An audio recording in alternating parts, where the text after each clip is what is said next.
ay babasahin namin ang aming mga sagot sa mga katanungan. Letrang A.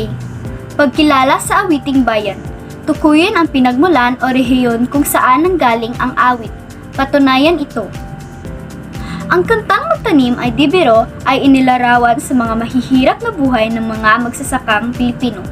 Ito din ay nagbibigay diin sa hirap ng buhay ng mga magsasaka, lalo na sa mga rehiyon kung saan ang pagsasaka ay pangunahing kabuhayan. Karaniwan ito ay tumutukoy sa mga rehiyon na mayaman sa agrikultura, tulad ng rehiyon sa Ilocos. Kilala sa mga tanim na tabako at bigas.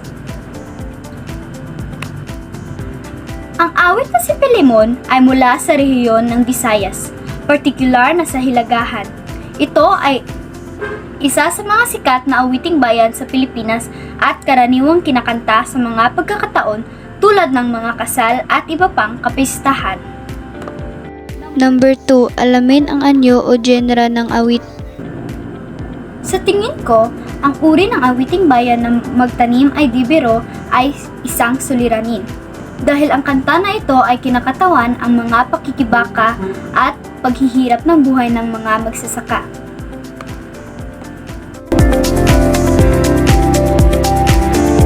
Pupunta naman tayo sa letrang B, pakikinig at pagbabasa ng liriko. Number 1. Basahin o pakinggan ang awit ng ilang beses upang maintindihan ang melodya at damdamin. Ang kantang Magtanim ay Di Biro ay nagmemensahe kung gaano kahirap ang ginagawa ng mga magsasaka para lang may bigas sila at pagkain. Ang kantang Si Pilimon naman ay tungkol sa isang mangingisda na ang kanyang nakakuha lamang ay isang isda na tinatawag na tambasakan. Nagmemensahe ang kantang ito sa mga mangingisdang naghihirap makakuha ng mga isda. Ikalawang tanong naman tayo. Suriin ang liriko ng awitin. Ang awit na Magtanim ay Di Biro ay sumasalamin sa buhay ng mga magsasaka at ang hirap ng kanilang dinaranas sa pagtatanim at pagpapaldik ng mga pananim. Ito ay isang paalala sa kahalagahan ng kanilang trabaho at kung paano sila nakakatulong sa pagkain ng bansa. Ang liriko ng awitin na Si Pilimon ay isang kathang-isip na awit na naglalayang ipahayag ang mga emosyon at sa ulibin ng isang tao na mayroong malalim na relasyon sa isang taong may pangalang Pilimon.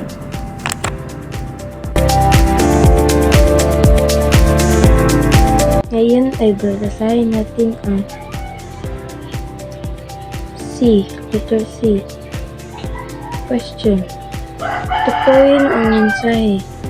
Answer.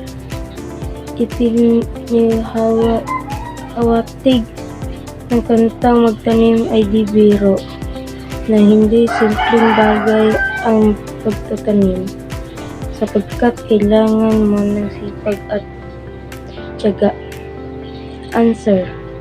Isa kantang Si Pilimon ay kinikwento kung paano ibininta ni Pilimon ang kanyang nahuling isda.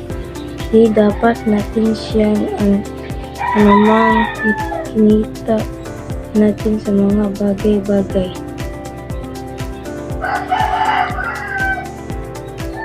Number 2, question. Hanapin ang tema o temang tinatalakay. Answer. Ang si Pilimon ay nagpapakita ng mga halimbawa ng paggalang sa matatanda, pagbibigay pansin sa mga pangangailangan ng pamilya. Answer.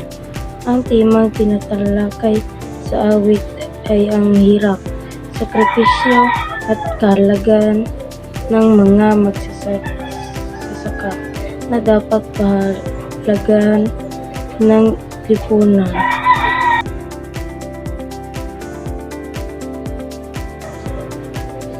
Number 1, question, letter D. Suriin ang bilang ng talagtod sa aklat. Answer. Ang talagtod ng kantang Magtanim Ay Di Biro ay ang pagtatanim o pagsasaka ay isang mahirap na gawain. Kahit na patindig man o paupo ay masakit sa katawan. Answer: ipinahihiwatig ng awiting Pilimon ay ang pag-inom ng alak sa mga Pilipino.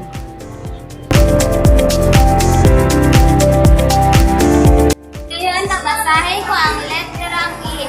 Pagkilala sa elementong kultura at historical. Number 1. Suriin ang kultura, kasaysayan at tradisyon ng lugar. Answer. Ang kantar Magtanim Ay Di Biro ay isang tradisyonal na awit sa Pilipinas na sumasalamin sa mga tungkulin at halaman ng pagsasaka. Answer. Ang kantang Si Pilimon ay isang working song sa Visayas. Isa din itong kasaysayan at kultura na lumalabas sa mga tao sa Pilipinas. Number 2. Alamin ang konteksto kung kailan at bakit kinakanta ang awit. Answer. Ang kantang Magtanim Ay Di Biro ay karaniwang kinakanta sa mga okasyong may kaugnayan sa agrikultura, lalo na sa mga pagtatanim at pag-aani.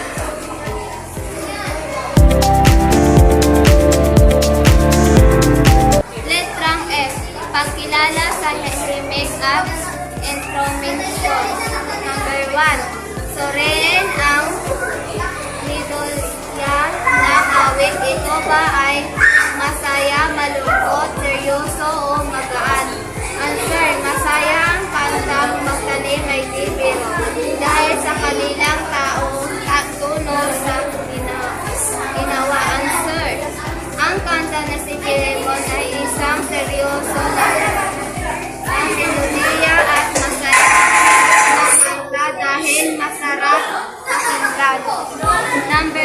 Number 2. Alamin anong instrumento ang kalimitang ginagamit sa pag-awit nito.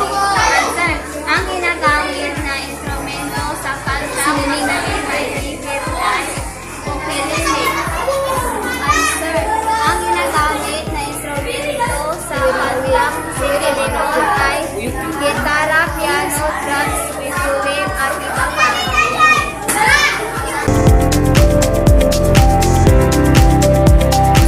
Babasa sa letrang G. Bibigay ng sariling interpretasyon. 1. Ipahagi ang sariling pananaw at damdamin sa awit.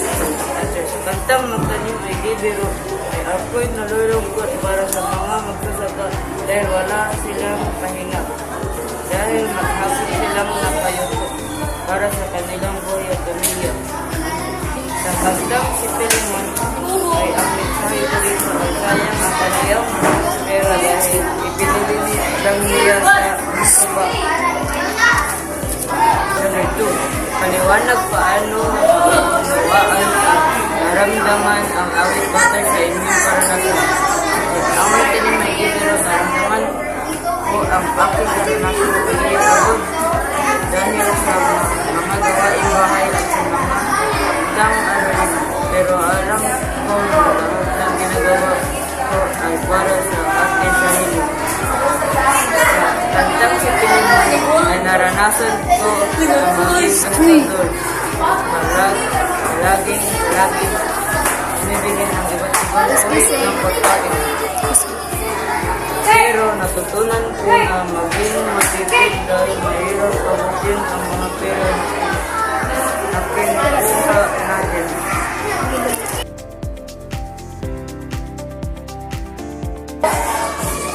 Dahil Magtanim Ay Di Biro, ang kanta ito ay masiglang puno. Ang kantang ito ay ginawa para sa mga nahihirapang dapat.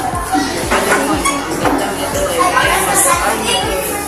Ang kantang ito ay ginawa para sa mga nahihirapan sa pagkakatuloy. Sila ay pareho sinulat sa Pilipinas. Kaya silang masarap pakinggan.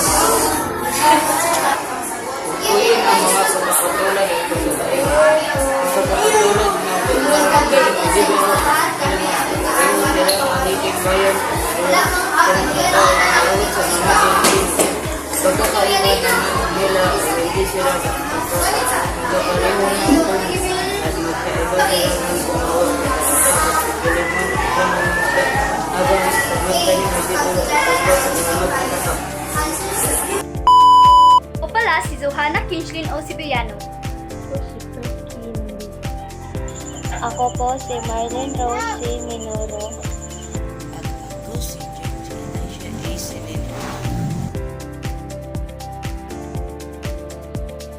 Kakanta kami ng isang awiting bayan na tinatawag na si Pilimon.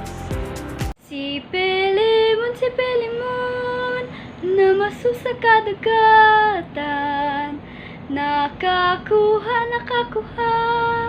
og istang tambasakan, gibaligya, sa merkadong guba.